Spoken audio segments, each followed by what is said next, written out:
Let's watch Francesca Albanese, a lawyer who was appointed to the UN as the first woman to hold the role that she was appointed to. And she goes on Piers Morgan to give him the business on the Israel-Palestine conflict, lighting him up on multiple fronts, pretty much any topic they touched on about it, a lot about the ICC warrants for Netanyahu and these kinds of things. So I wanted to line a couple of these clips up for us to watch and see what context we could provide. In the first weeks after the 9th of October, Israel has killed 250 Palestinians per day.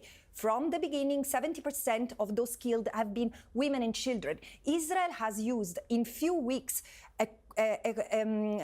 artillery and weapons amounting to 2 nuclear bombs in an area of 350 or 360 square kilometers, hosting 2.3 million people, half of whom are children, under 18. So 250 people a day. Let's assume, look, I even want to give you the chance to argue that Israel had the right to it's an important point. Then it has violated the rules of war because it has caused disproportionate, unnecessary, and deliberate damage to the civilian population to the point. But that's a different argument, Francesca. It's a different argument.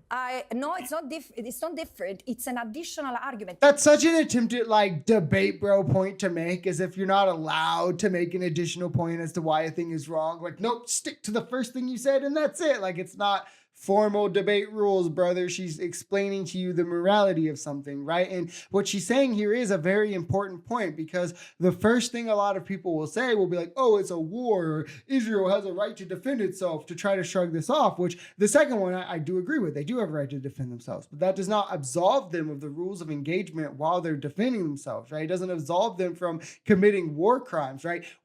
There being a war doesn't mean there won't be war crimes. War begets war crimes, right? So that argument is not a justification in any way. And at the point that it's 13 months after October 7th, the supposed justification of all of this, and on average, 250 Palestinians are still dying a day. Over 40,000 Palestinians total have died not a day, but total have died. Over 70% of those are women and children, as starvation and disease is now getting even more widespread. And we know from U.S. intelligence, 2 different reports, that Israel has purposefully withheld aid from Gaza. But we unfortunately still have chuds like Piers Morgan trying to both sides of genocide. So this thing is largely normalized in our media environment. In line with international law, Israel had to do what they have not done in 57 years.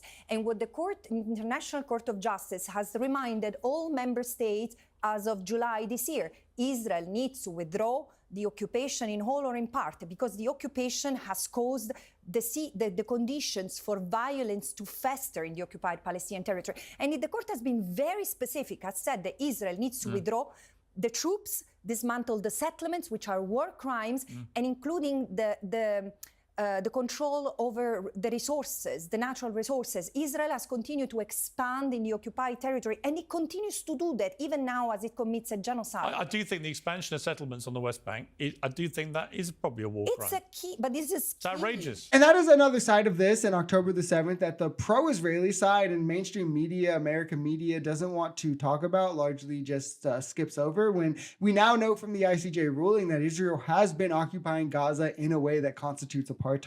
The social and economic conditions that something like this creates obviously will beget violence. We see the same effect here to a lesser degree in poorer neighborhoods, right? So just imagine that to an extreme. So no, this obviously doesn't justify them doing October the 7th. It doesn't justify anything that happened on that day, but it should give pause from saying that October the 7th then justifies the genocide being carried out against them. Because one, genocide is either right or it's wrong, right? If you think genocide is wrong, you can't say, well, it's wrong, but this thing justifies it, right? No, it's either right or it's wrong. It doesn't matter if you do this or if you do that, right? I think the death penalty is wrong. It doesn't matter if you smoke weed or if you kill someone. The death penalty is still wrong. There's no justification for it. But also you need to consider that the conditions that were imposed on them is what led to them carrying it out.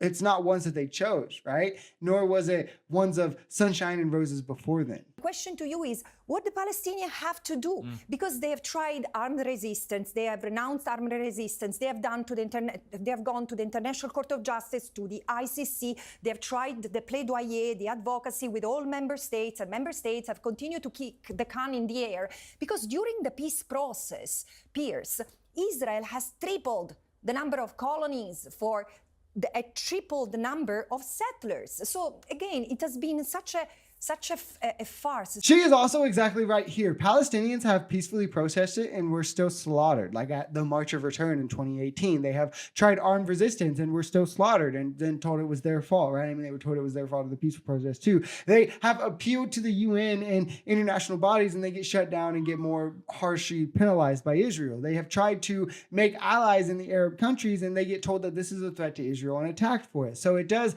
come down to like, what are they supposed to do, right? Like, what is the solution for them? Why are we only thinking of this through a lens of what's best for Israel, right? Because a lot of these Israeli hawks literally just expect them to virtually lay down and just be okay with the Israeli boot on their neck for life, like no sovereignty, no dignity, no rights, limited freedom, because how dare they try to become their own nation and become a sovereign state as long as Israel is next to them. Their existence is a threat to Israeli life and freedom. And I want you to remember that line because that is like the crux of all of this, right? Is that their existence is a threat to Israeli life and freedom. And I mean, I don't get with that at the core essence of this, why people can't see that this is just the same playbook that gets used against all groups of marginalized people. It was Black people for us. You know, we can't let them in our bathrooms or schools or jobs because they're a threat to the white life. Now it's immigrants and trans people. They're a threat to the American life. They're a threat to our women, right? I mean, it was gay people for a while with, oh, they're going to decline our birth rate and all that kind of nonsense. Like, I literally don't get how people can't see when the same talking point is being used for 10 groups of people, it's probably propaganda. Instead, they're just like, yeah, you know, sounds legit.